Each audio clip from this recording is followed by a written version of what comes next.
Bienvenue sur votre radio. Meuse FM. Bonjour et bienvenue sur Meuse FM. Nous sommes avec Danny Moon pour son nouveau film 8 rues de l'humanité que vous avez aussi écrit puisque vous en êtes le scénariste. Co-scénariste. Co-scénariste. Ouais, il y a Laurence Arnay aussi. Oui, bien Je suis obligé de évidemment. dire son nom parce que c'est ma compagne en même temps. Oui. Il faut que je la cite pour pas avoir d'emmerde après dans mon couple.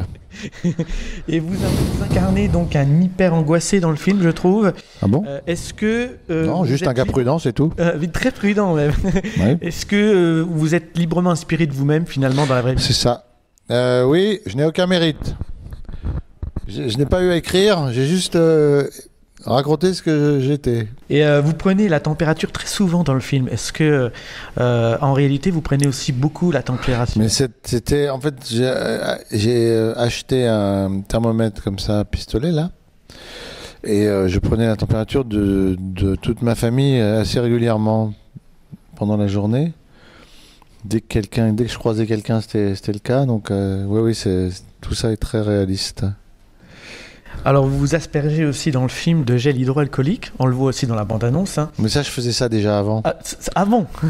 Avant le Covid, ouais. D'accord. Sur le visage aussi? Je suis obligé d'avouer que j'en ai mis. Ouais, je faisais ça, ouais. Surtout dans les périodes où il y avait des maladies, enfin des virus respiratoires et des trucs genre l'état grippal, les rhumes, les machins comme ça. Et parce que des fois, les gens à la sortie des spectacles ou des cinémas, pour les avant-premières, ils voulaient me faire des bisous. Et l'hiver, ça me fait peur. Parce que les gens sont malades des fois. Et donc, je voyais la personne faisait « Non, merci beaucoup, Dani !» Puis il voulait me faire un bisou. Puis je répondais « Non, parce que je n'osais pas dire « Je ne veux pas vous embrasser, ça vexe, ça peut vexer. » À cause des microbes. Donc je disais non, m'embrassez pas. Elle me disait mais pourquoi? Je dis je suis malade. Et la personne répondait ah, c'est pas grave, moi aussi. Et du coup il m'embrassait quand même. Voilà. Bah là, ça va vous faire peur avec la grippe qui risque d'arriver à nouveau. Je suis vacciné. Je suis vacciné contre la grippe. Je suis vacciné contre le Covid. J'ai fait 5 doses. Waouh. C'est bien, hein? Non, c'est pas vrai. Non, j'ai fait le Covid et j'ai fait 2 doses. Dans le film, vous êtes aussi avec un masque. Est-ce que dans la vraie vie... Quel choix? Non, là non, comme non. pas. Je l'ai vu. Ah, vous l'avez vu? Ah oui, j'ai vu dans la rue des gens avec des masques, avec des lunettes de... Alors c'est un masque de plongée, hein, pour préciser quand même. Ouais, c'est ça, mais j'ai vu des gens comme ça. Les chaussons aux chiens, on a vu ça. Alors, vous venez de me dire que vous avez attrapé le Covid. Est-ce Ouais. que vous avez paniqué quand vous l'avez attrapé? Je dois répondre sincèrement. Oui. Alors, j'ai paniqué parce que, en fait, au début, je croyais que je l'aurais pas. C'est Laurence qui l'a attrapé, qui est venue se confiner chez moi. Et comme, parce qu'à un moment donné, tout le monde disait, ouais, si vous êtes O+, vous avez pas de, il y a moins de risques. Et je suis O+. En fait, non, je l'ai attrapé quand même. Donc, quand j'ai commencé, les aliments ont commencé à avoir un goût métallique, je me suis dit, aïe, c'est pas bon signe. Donc, j'ai fait le test. Je l'avais. Et là, j'ai commencé à... Je faisais le test avec J'ai acheté un oxymètre pour voir ma saturation d'oxygène dans le sang, qu'on met au doigt, et je le mettais au doigt, mais mal. Du coup, ma saturation descendait à 85%.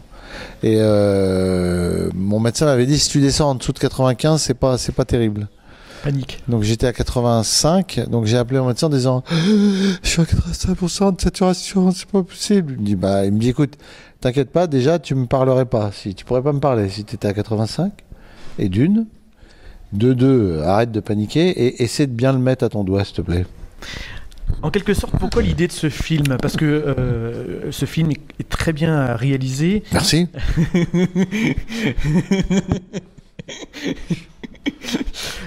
Combien je vous dois? Je sais pas, ça se négocie. Ouais. Puisque de rendre ce sujet-là, qui est pour certaines personnes parfois délicat ou difficile, rendre ce sujet-là plus léger dans cette comédie, Oui. c'est vraiment une prouesse. On peut dire ça? Je sais pas.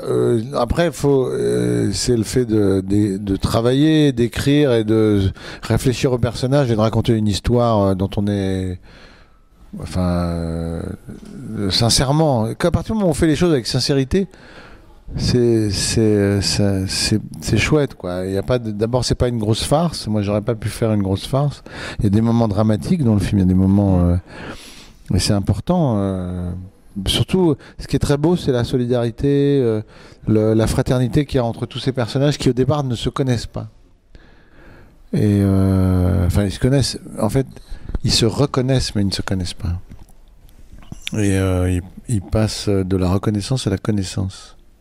Et c'était ça qui était important de montrer. Et en ce sens-là, on peut se permettre de le faire à n'importe quel moment, je pense. J'ai trouvé que c'est un film où tout le monde peut se reconnaître finalement, dans ces situations, mais aussi dans les situations qu'il aurait pu vivre. On va pas tout dire non plus du film, mais oui, c'est vrai. C'est inspiré finalement de choses de la réalité, de la réalité, de ce qu'on a vécu, bien sûr. Vous êtes quelqu'un d'angoissé, est-ce qu'il paraît? Pas du tout. Absolument pas.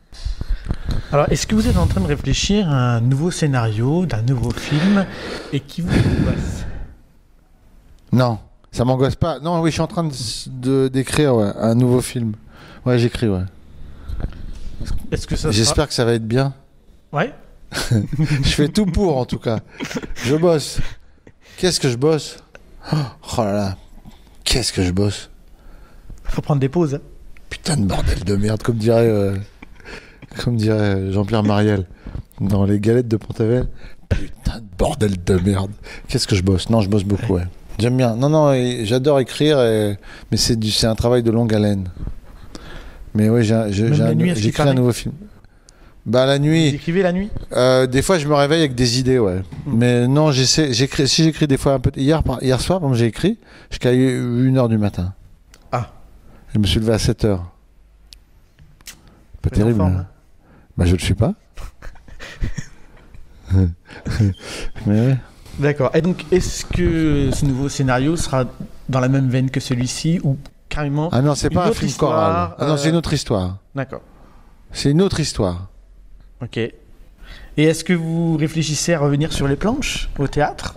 Est-ce que c'est envisageable? Alors, je fais un spectacle le 5 décembre au Zénith de Lille pour le Ch'tifon, pour aider les associations du Nord-Pas-de-Calais.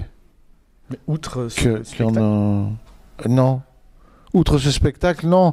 Je lis des trucs, je lis des pièces, je lis des scénarios. Je vais faire un film américain. Je tourne dans un film. J'ai un rôle dans un film américain qui s'appelle Murder Mystery, avec Adam Sandler et Jennifer Aniston. Voilà. Pourquoi avez-vous tenu à venir? Vous avez du mal à dire ça. Vous avez voulu. Moi, j'ai du mal à dire association. Et vous avez du mal. Pourquoi vous avez voulu? Pour Christine. Oui. On est venu pour Christine. Oui, Christine. Qui est formidable. Oui, qui est très formidable, oui. Ouais. Oui, bien sûr, pour des gens qui ont fait des choses exceptionnelles. Et à Étain, il y a Christine. Voilà. J'aime beaucoup Christine. Donc ce portrait vous a touché. Touché, voilà. Vous cherchez. Oui, parce que dans un moment où on représente tous un danger pour l'autre, à travers le microbe et le virus, d'un seul coup que des gens se donnent du temps et de l'énergie et pour les autres, et vont vers les autres pour les aider et prennent des risques d'ailleurs, en allant les aider dans les périodes compliquées comme ça a été le cas en mars 2020. Surtout que on ne savait pas ce que c'était, comment ça se passait, d'où ça venait, où ça allait, quoi. Il n'y avait pas le vaccin, on s'est détendu un peu quand il y a eu le vaccin, non? Pas tous. Mais on s'est quand même détendu. Eh ben merci beaucoup Danny Moon. Merci de nous avoir accordé. Alexis. Ça y est, il va plus être angoissé par ça. Merci Alexis. Merci à vous. Voilà.